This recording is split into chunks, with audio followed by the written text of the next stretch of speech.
Jadi saya di situ baru tahu kan, oh kenapa dalam Islam itu justru mengajarkan kebersihan gitu kan. Bahkan, ketika kita mau beribadah aja harus berwudu gitu, harus mencuci tangan, itu kan semua ada manfaatnya. Wudu aja kan ada manfaatnya dari gerakan, kita membasuh tangan, itu semua ada manfaatnya dari gerakan sholat. Itu tuh semua Allah itu sudah memberikan peraturan itu sebenarnya buat manfaat manusia. Jadi bukan untuk mengekang manusia sesuai dengan apa yang Allah perintahkan ya saya jalankan, yang Allah larang ya saya jauhi gitu aja gitu.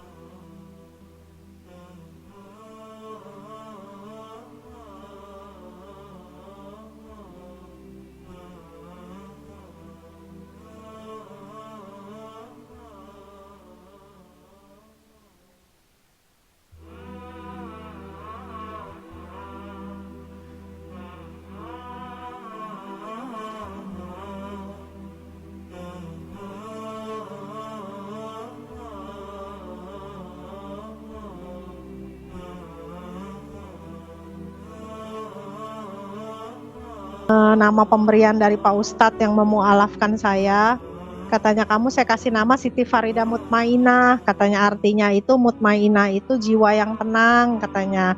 Nama asli saya sesuai KTP dan akte lahir Frida.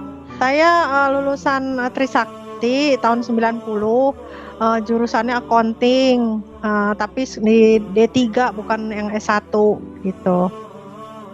Cuman saya dulu sempat kerja di Philip, yang tadi saya bilang kan saya pernah ditugaskan ke Surabaya dan ke Bandung untuk mengaudit pembukuan di sana gitu kan. Saya di Philip 3 tahun gitu. Jadi sebelum saya akhirnya membuka sanggar senam, saya berhenti dari Philip, saya buka sanggar senam sampai akhirnya saya menikah gitu. Saya tutup sanggar senamnya karena pindah ke Bandung menikah gitu. Saya belajar di Marta Tilaar, jadi saya instruktur senam dan fitness tapi yang ada sertifikat gitu, karena saya kursus jadi bukannya otodidak gitu. Saya memang basically saya bisa memang hobi senam gitu. Memang kalaupun saya nggak kursus mungkin saya bisa ngajar senam, tapi saya pengen secara profesional gitu. Jadi saya belajar gitu kursus untuk jadi instruktur gitu, instruktur senam gitu.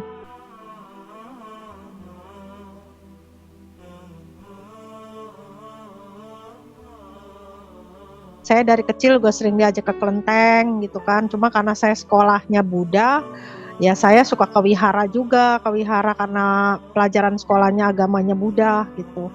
Pertama kalinya saya tahu Bible itu saya belajar dengan Saksi Yehova, tapi sebelum Saksi Yehova saya sempat ke gereja-gereja Protestan karena dekat rumah mama saya kan ada gereja Protestan tuh GKI.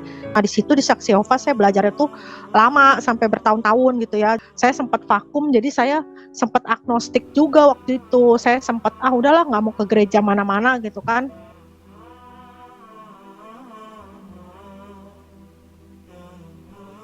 Cuman memang kebetulan teman-teman saya memang banyak yang muslim gitu. Saya juga sedikit banyak tahu lah mengenai Islam itu, tapi nggak tahu syariatnya ya, cuman tahu oh Islam itu ya orang-orangnya tuh ya baik-baik, karena teman-teman saya juga orangnya nggak ada yang fanatik gitu ya. Nah, ketika di Jakarta itu jadi saya mulai sedikit banyak tahu lah gitu, ya bergaul dengan orang-orang muslim di situ kan. Saya mulai banyak kenal dengan orang muslim, teman-teman saya juga banyak yang mengenalkan saya tentang Islam, kasih-kasih video Dr. Zakir Naik seperti itu. Nah saya ketika saya tahu dari Dr. Zakir Naik itu, saya banyak belajar justru dari video Dr. Zakir Naik. Ya saya bilang ya saya sih setelah saya menonton semua hampir video-video Dr. Zakir Naik itu udah saya tonton semua gitu. Jadi saya penasaran kan, saya nonton lagi, ada perdebatan lagi dengan orang yang dari agama mana gitu kan. Dr. Zakir Naik kan mengutip dari ayat-ayat Al-Quran, dari ayat Bible gitu kan, semua dikutip. Dari situ saya berpikir, oh ternyata Islam gitu kan, memang yang agama yang dari Allah itu ya cuma Islam, ya kitab suci yang terakhir itu ya cuma Al-Quran, Nabi terakhir itu ya cuma Nabi Muhammad gitu, bukan Nabi Isa gitu. Karena menurut saksi Yehova kan Nabi terakhir itu Nabi Isa atau Yesus. Jadi kan nggak beriman kepada Nabi Muhammad, nggak beriman kepada Al-Quran. Bulan April itu saya bersahadat. Berarti udah 7 tahun lebih ya, udah 7 tahunan. Dan itu di Serang, di Baros saya bersahadatnya di Serang. Itu.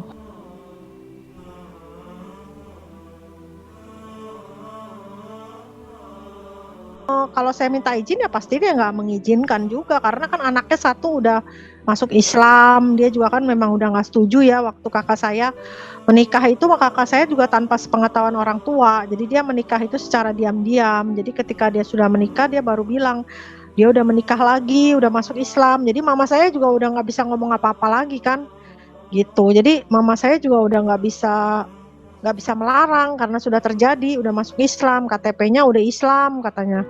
Jadi saya juga ketika saya mau masuk Islam, saya juga nggak ngomong-ngomong gitu sama mama saya diam-diam aja gitu.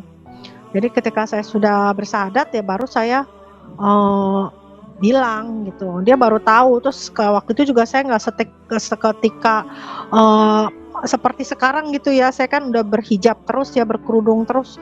Dulu awal-awal saya berkerudung juga dia sempat, ngapain sih lo kerudung-kerudung gitu kan, pada dia tahu saya udah masuk Islam gitu. Nggak usah pakai tudung-tudung, dia bilangnya pakai tudung, ngapain pakai tudung gitu.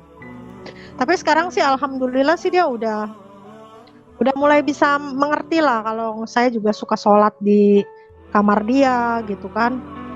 Saya kan tiap hari kan ke rumah mama saya, jadi kan dia ngelihat saya sholat di kamarnya. Cuman ya kalau mama saya sih ya sebenarnya dalam hatinya mah kurang setuju gitu saya masuk Islam, karena kan nggak ada yang mengikuti jejak agamanya dia gitu. Dia pengennya saya tuh dulu Buddha Jepang gitu. Saya dulu sempat juga disuruh belajar Buddha Jepang sama dia, suruh sembayang gitu. Cuman ketika saya dulu sembayang Buddha Jepang, saya mikir ini saya lagi sembayangin apa gitu ya. Sembayangin kertas gitu ya, saya minta-minta sama kertas ini bisa ngasih saya apa gitu.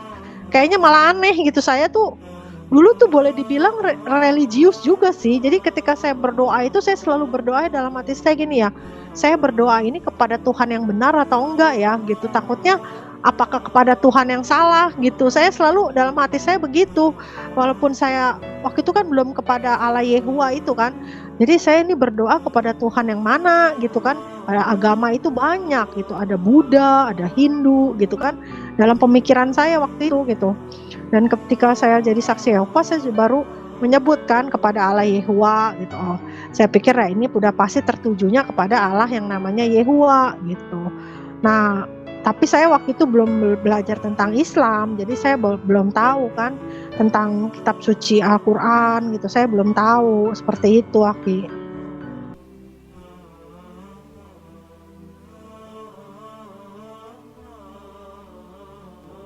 Dalam Islam itu aturannya kan jelas. Kalau dalam saksi Yehova tuh nggak jelas aturannya. Jadi cuman sekedar kamu nggak boleh begini-begini, nggak boleh bergaul sama, nggak boleh punya teman dekat sama orang di luar saksi Yehova. Tapi alasannya apa kan dia nggak kasih tahu. Kalau dalam Islam itu kan jelas ya kan, nggak boleh apa, nggak boleh makan babi. Kenapa haram? Kesatu kan memang karena banyak penyakit di dalam babi itu ya kan, buat membahayakan kesehatan kita juga. Terus kenapa kita nggak boleh minum alkohol, kan jelas itu merusak kesehatan, kan jelas gitu. Dalam Islam itu bahkan saya baru tahu kan, kayak misalkan kita masuk kamar mandi harus kaki kiri dulu, harus baca doa dulu, pakai sendal harus kaki kanan dulu. Dulu kan nggak, walaupun dulu nggak ada peraturan seperti itu, tapi menurut saya itu bagus gitu loh. Itu ada semua tuh ada Allah memberikan perintah itu pasti ada manfaatnya buat kita lah gitu. Maksudnya karena kenapa kita harus berdoa masuk di kamar mandi? Karena kamar mandi itu kan tempat yang kotor, yang najis, tempat sarangnya para setan gitu kan, para iblis. Jadi saya di situ baru tahu kan, oh kenapa dalam Islam itu justru mengajarkan kebersihan gitu kan. Bahkan ketika kita mau beribadah aja harus berwudu gitu, harus mencuci tangan, itu kan semua ada manfaatnya. Wudu aja kan ada manfaatnya dari gerakan kita membasuh tangan, itu semua ada manfaatnya dari gerakan sholat. Itu tuh semua Allah itu sudah memberikan peraturan itu sebenarnya buat manfaat manusia. Jadi bukan untuk mengekang manusia.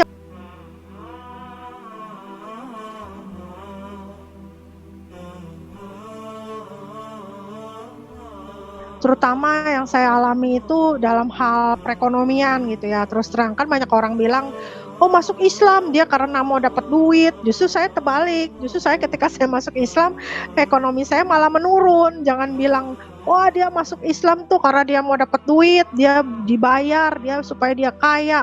Saya enggak, saya masuk Islam, saya bukannya saya secara ekonomi, saya bukannya istilah kata mah berkelebihan gitu. Justru saya malah selalu apa ya, boleh dibilang ya cukup lah, cukup untuk makan gitu kan. Setidaknya Allah selalu mencukupi kebutuhan saya gitu. Tapi nggak dibilang saya tuh pengen dapat duit gitu, saya masuk Islam supaya saya banyak duit, enggak. Justru saya malah gimana ya, dibandingkan saya dulu sebelum saya masuk Islam, malah saya lebih makmur dulu gitu loh sebelum saya masuk Islam gitu secara ekonomi gitu. Justru saya sekarang harus berjuang gitu. Ketika saya masuk Islam, justru saya malah ekonomi saya malah mulai dari nol lagi gitu ya. Bukan berarti oh kalau dia mualaf dia pasti susah hidupnya atau apa, enggak juga. Menurut saya sih itu semua kembali lagi kepada kita serahin semuanya sama Allah. Kalau kita mau berikhtiar, kita mau berdoa, pasti Allah akan kasih jalan gitu loh. Saya mah nggak selalu istilahnya mah, walaupun ekonomi saya lebih baik dulu daripada sekarang setelah saya jadi mualaf, tapi saya nggak merasa wah saya menyesal gitu masuk Islam. Enggak juga, justru saya ya mungkin memang ini takdir saya kan baru percaya adanya takdir itu setelah saya masuk Islam. Ya mungkin ya Allah menakdirkan saya begini, ya udah terima aja, kita kan nggak bisa melawan takdir. Iya kan? Pasti di balik ini semua Allah kan akan memberikan sesuatu yang lebih indah daripada yang kita bayangkan gitu. Mungkin yang kita bayangkan, kok kayaknya hidup saya begini banget. Itu menurut pandangan kita, tapi kan Allah punya rencana di balik itu semua gitu kan. Jadi ya lebih baik ya berserah diri, kan muslim itu kan artinya juga berserah diri. Jadi ya berserah diri aja sama Allah, ya kita ikhtiar juga, berusaha, ya berdoa, ya gitu aja. Yang jelas saya mah selalu bersyukur sih ya Ki, walaupun istilah kata mah saya walaupun nggak berkelimpahan secara materi gitu ya, saya dibandingkan dulu saya lebih enakan dulu hidupnya daripada sekarang, tapi saya mah bersyukurnya ya setidaknya Allah masih mencukupi kebutuhan saya nggak kelaparan, saya masih bisa makan gitu loh, setidaknya gitu aja. Jadi nggak muluk-muluk lah gitu loh. Jadi orang tuh nggak muluk-muluk gitu, nggak terlalu wah pengen hidup gimana gitu, enggak, biasa aja saya mah. Jadi nggak terlalu termakan omongan orang juga, mau orang ngomong apa kek, pokoknya saya mah menjalani hidup saya sesuai dengan di koridor yang sudah ada gitu ya, sesuai dengan apa yang Allah perintahkan ya saya jalankan, yang Allah larang ya saya jauhi gitu aja gitu.